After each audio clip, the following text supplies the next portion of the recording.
Foi dito hoje. Bom, obrigada. Bom, boa tarde, meu nome é Alessandra Deboni, eu estou hoje como presidente do Instituto de Inteligência Artificial para a Educação. Nós fundamos o Instituto, ele surgiu dentro da Universidade Federal de Alagoas, do Núcleo de Excelência em Tecnologias Sociais, que é um núcleo hoje que trabalha com políticas públicas em educação com o uso de tecnologia há mais de 15 anos, muito focado em inteligência artificial em educação, desde 2011. O ano que vem nós fazemos 15 anos de existência. E eu queria primeiro... acho que está todo mundo claro aqui que inteligência artificial na educação é algo extremamente importante, né? Acho que a gente não precisa passar por esse assunto, né? Não só, como a professora já falou, vai impactar muito fortemente as nossas atividades laborais, né, no nosso mercado de trabalho, mas também a nossa vida cotidiana. A inteligência artificial hoje ela é tida como a quarta revolução industrial, então, e a diferença dela para as revoluções industriais anteriores é a velocidade como ela está impactando na nossa vida. Então, se a gente considerar que a primeira revolução industrial ela demorou quase 100 anos para impactar no dia a dia das pessoas, agora, nessa quarta evolução industrial, a gente está na expectativa de que com apenas 5 anos isso mude completamente a nossa vida, e isso nós já conseguimos sentir atualmente. Isso foi uma previsão do Plano de Inteligência Artificial da Coreia do Sul, de 2019, nós já estamos em 2025, então nós já vemos a inteligência artificial no nosso dia a dia. Mas eu queria primeiro, aproveitar que tem pouca gente, queria perguntar para vocês, assim, quais foram as decisões mais difíceis que vocês já tomaram na vida de vocês, assim? Se alguém quiser trazer algum exemplo. Nossa, é difícil essa. Carreira, talvez? As perguntas mais difíceis essa. Quais foram decisões difíceis? Escolher o vestibular, mostrar o vestibular. Isso, carreira, né? Carreira. Alguém mais? Ter filhos, talvez? Mudar de cidade. Mudar de cidade. E por que essas decisões são tão difíceis? Alguém? Uma série de fatores e, sobretudo, com relação ao futuro. Exatamente. Elas são decisões que nós não temos nenhuma certeza do que exatamente vai acontecer. A variação de coisas que vão acontecer na nossa vida ao longo desses anos, né, é muito incerto, é tudo muito incerto. E isso, quando a gente traz para o contexto de políticas públicas, é isso que acaba acontecendo. As políticas públicas, elas são tão complexas, a tomada de decisão delas, porque normalmente elas envolvem impactos ao longo do tempo, que esse ambiente de incerteza é muito grande e o impacto que isso vai causar também. Mas isso não significa que nós não temos que tomar decisões e desenhar políticas públicas para impactar na vida dos nossos estudantes, dos nossos cidadãos de forma geral. E é isso basicamente o que diferencia um problema complicado de um problema complexo. Quando nós temos um problema complicado, ele pode ser difícil de resolver, demorado, como, não sei, talvez, como levar conectividade para o interior da Amazônia. É complicado. Nós não sabemos como levar conectividade até lá. Ele pode demorar, tem licitação, tem, enfim, 1000 variáveis aí que podem acontecer. Mas, quando nós estamos falando em políticas públicas que envolvem várias áreas, nós estamos falando de problemas complexos, que esse grau de incerteza é muito grande. Então, como implementar inteligência artificial na educação é um problema complexo. Nós temos currículo, como a professora trouxe, nós temos dispositivos, precisamos de conectividade nas escolas, e o grau de incerteza é muito grande. E aí a gente fica assim, tá, mas então eu preciso levar a inteligência artificial na educação, como nós aqui já acordamos que inteligência artificial é algo importante na educação, em especial começar de base, na educação básica. Mas como que eu faço isso? Eu falo assim, mas aí eu preciso de dispositivos móveis, eu preciso de conectividade, eu preciso de competências digitais dos professores desenvolvidas, eu preciso, o que mais? De um currículo bem estruturado, uma proposta pedagógica, eu vou precisar de softwares que tenham inteligência artificial, e eu fico assim, tá, mas aí eu quero trabalhar com o ChatGPT lá na escola, lá em Cametá, que é 4 horas de barco da área urbana da cidade, lá não tem conectividade, como que eu trabalho, por exemplo, o ChatGPT lá, que não tem conectividade. E a gente fica assim, e aí eu falo assim, tá, mas se eu desenhar alguma política pública que eu vou levar um software que dependa, por exemplo, exclusivamente de conectividade, eu não vou conseguir levar para a escola lá em Cametá. E aí é aqui que eu vou falar um pouco da questão da equidade e da importância de nós pensarmos em todas essas variáveis.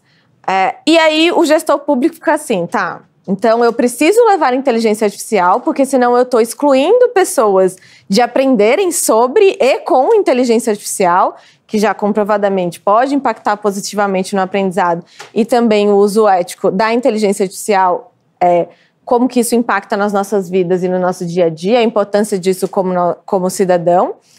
Então eu preciso fazer isso, mas ao mesmo tempo eu preciso tomar decisões que eventualmente vão excluir determinados grupos desse desenho dessa nossa política. E aí foi quando o Instituto de Inteligência Artificial e os nossos pesquisadores pensaram como nós vamos fazer isso. E aí a gente olha principalmente por todas essas variáveis e aí a gente se depara com alguns grandes problemas. Um deles não temos conectividade em todas as escolas no Brasil. O outro nem todos os meus professores têm as competências digitais desenvolvidas. Então, se eu for formar 2 milhões de professores, e eu estou falando uma política nacional, eu vou demorar muito tempo, isso aí já passou, eu já perdi o tempo, já está na próxima revolução industrial e eu estou aqui perdida no que eu deveria ter feito e não fiz. E a gente pensou assim, muitas soluções que são desenvolvidas, muitos softwares e soluções de IA que são desenvolvidas hoje para a área de educação são desenvolvidas para contextos que não são pensados para países de baixa renda e de contexto de restrição de recurso. Então, nós construímos dentro do conceito de inteligência artificial desplugada na educação, como nós podemos levar inteligência artificial, fazendo essa pergunta difícil, para essas realidades. E esse é o foco do trabalho do Instituto de Inteligência Artificial na Educação. Então, nós desenhamos, dentro desse conceito, ele tem 5 variáveis. Primeiro, eu tenho que considerar que eu não vou ter internet o tempo todo. Segundo, eu tenho que considerar que os professores não vão ter as competências digitais envolvidas. Então, eu preciso de soluções que vão exigir pouco dessa competência digital.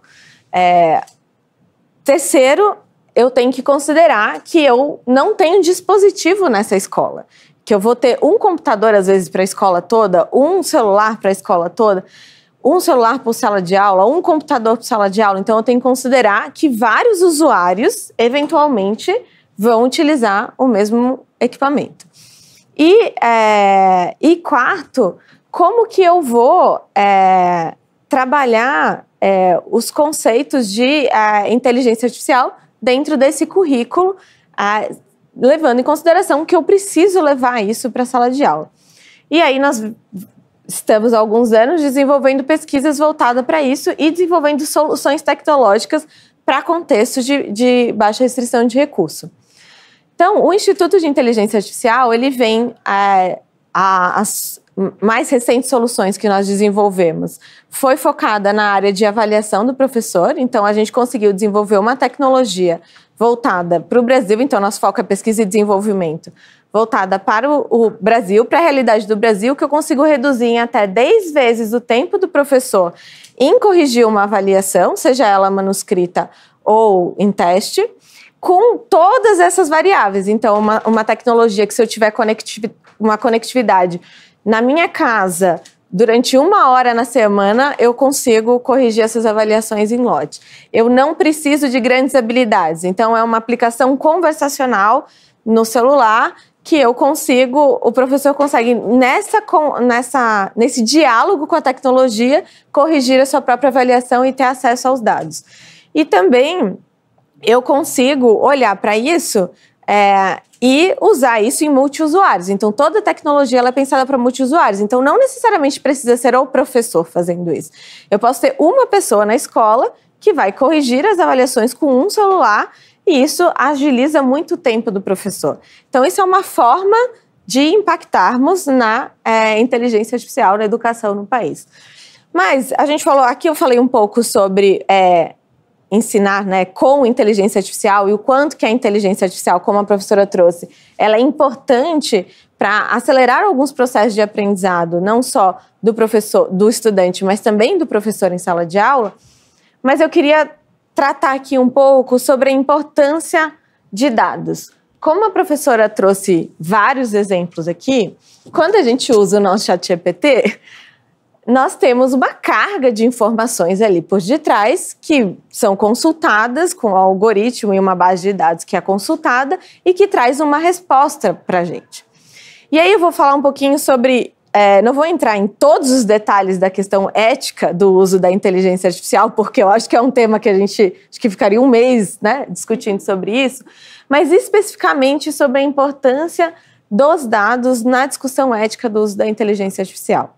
Se nós, no Brasil, como uma pessoa anteriormente trouxe, não pensarmos em políticas que nós temos bases de dados com conteúdo seguro para a educação dentro do nosso país, com a cultura do nosso país, com os valores do nosso país, com a moral do nosso país, com os valores éticos da nossa sociedade, nós vamos estar o tempo todo reproduzindo questões de outros países ou de outras culturas e não necessariamente a nossa. E como a professora trouxe, o potencial de impacto disso é muito grande, porque a nossa sociedade sempre foi desigual, ela sempre reproduziu muitas questões históricas, ela sempre reproduziu racismo, ela sempre reproduziu questões de gênero, mas o potencial que isso tem de alcançar ao longo do tempo é muito grande. Então, a importância de, enquanto país, nós pensarmos também em como estruturar uma base de dados segura que permita não só a pesquisa sobre como utilizar a inteligência artificial, os impactos da inteligência artificial, mas também como desenvolver tecnologias baseadas em dados seguros para a educação. E aí, tem um exemplo muito interessante que é o da Coreia do Sul, e eu cito muito o plano deles, porque na minha perspectiva, a Coreia do Sul tem um plano de inteligência artificial muito bem estruturado. Eles têm uma prerrogativa de abrir 95% das bases de dados públicas e 80% das bases de dados privadas para pesquisa e inovação em inteligência artificial. Porque senão nós vamos continuar reproduzindo o Don Quixote de boné de beisebol e vamos continuar reproduzindo o nosso índio com um monte de cocar e, enfim, toda essa estereotipagem. Então, quando a gente está falando de equidade, a gente está falando muito sobre o acesso das tecnologias e como pensarmos em tecnologias para o nosso contexto do país, mas também nós estamos falando de quais são os dados que essa inteligência está consumindo, qual é a segurança desse dado que essa inteligência está consumindo, para desenvolvermos melhores soluções de IA na educação. Quando nós olhamos hoje para a maioria das edtechs no Brasil, elas consomem de bases de dados como as bases do ChatGPT. Então, elas fazem uma interface ali com o ChatGPT, com o Gemini. Então, elas fazem um algoritmo, né, criam ali algumas barreiras, mas estão consumindo de bases de dados amplas que não têm essa segurança de informação. E os nossos testes mostram que, por exemplo, quando eu vou gerar um item de uma avaliação com inteligência artificial como o ChatGPT, a qualidade é muito baixa. E os nossos professores já estão usando isso para ensinar. Então, o risco de estarmos reproduzindo várias questões sociais, históricas, que no nosso país, da nossa educação, é muito grande. Então, o Instituto ele vem também com esse olhar de tentar criar bases de dados públicas, seguras, óbvio, para consumo de informação e de informação para o uso dessa inteligência artificial, seja para empresas públicas, quanto para empresas privadas, quanto para organizações de terceiro setor, mas que nós tenhamos uma segurança maior da importância desse conteúdo que está sendo disseminado ali e da qualidade que isso vai reverberar, porque senão nós vamos estar reproduzindo isso historicamente ao longo dos anos. Então, o recado que eu queria deixar aqui, que é o recado do Instituto de IA, se vocês quiserem conhecer um pouco mais sobre o nosso trabalho, o nosso site é iaedu.nis.fal.br. O que nós queremos trazer para a discussão é o quanto a importância da inteligência artificial na educação, mas ela pensada dentro de um instituto que pensa isso para países com restrições de recurso e de países em desenvolvimento, mas também como nós podemos criar bases de dados seguras e que possam acelerar o nosso desenvolvimento de inteligência artificial no Brasil, para a gente conseguir dar um salto e não ficar mais o tempo todo correndo atrás e usando as tecnologias que nos são, de alguma forma, impostas para usarmos. Então é isso, muito obrigada, gente.